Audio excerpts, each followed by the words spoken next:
Il faut que les gens aillent doucement.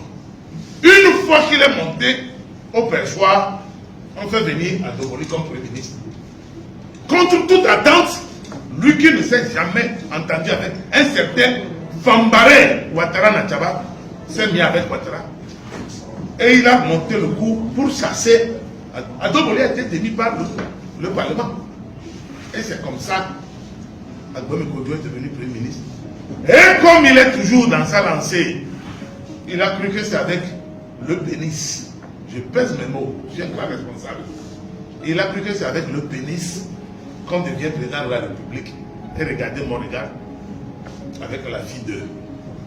Croyant que les cabiers qu'il a manipulé pendant des années, il peut encore terminer sa course dans la manipulation en passant par là-bas pour devenir président de la République. C'est tout. Agbome n'a pas eu un problème avec le président.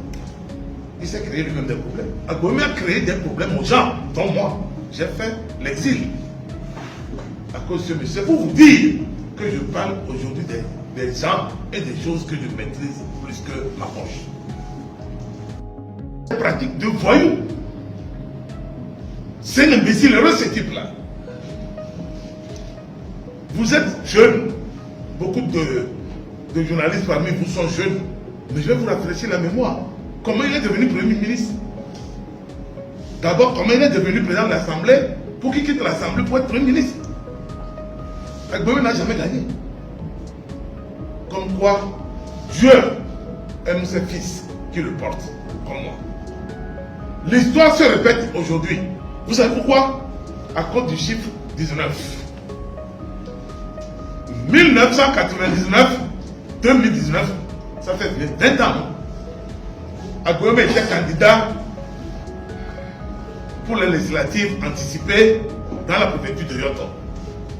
Et l'opposition, je dis bien l'histoire, c'est fantastique. Dieu aime le Togo.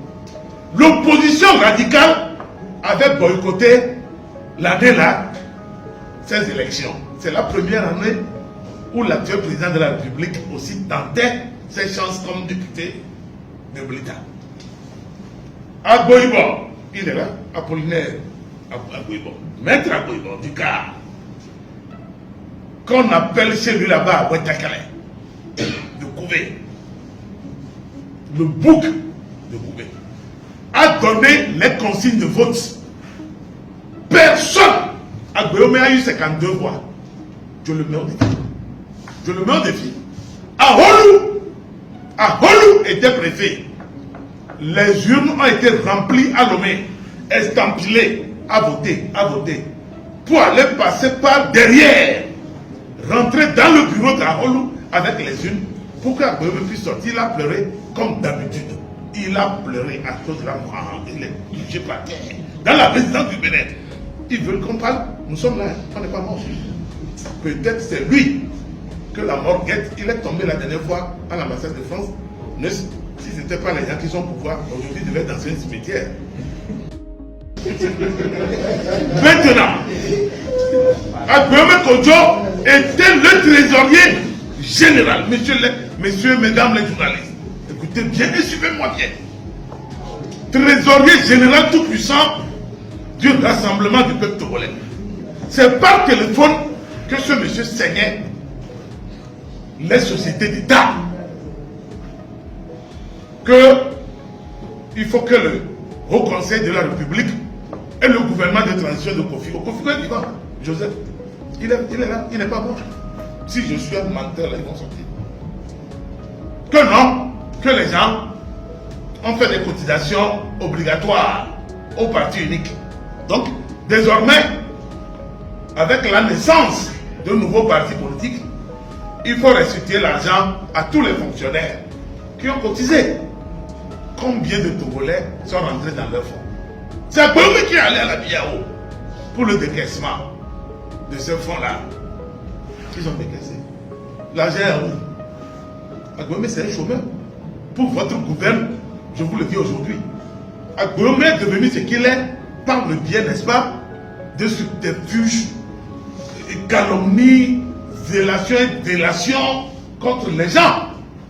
Depuis Poitiers jusqu'à Lomé, quand il est rentré, Agbome n'a pas fonctionné d'État. C'est un chômeur de luxe.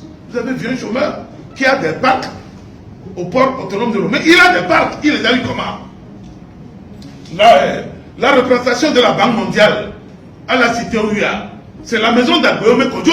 Il a vendu à 1 milliard. Il a eu comment? Il vient de vendre, il y a 15 jours, sa deuxième maison dans la caisse. Résidence du Bénin. Combien de Togolais chômeurs possèdent tout ça? Il veut qu'on parle. Il veut qu'on parle, mais on va parler. C'est un chômeur de luxe. Et il faut le dire. Et quand on est dans cette situation, on se tait.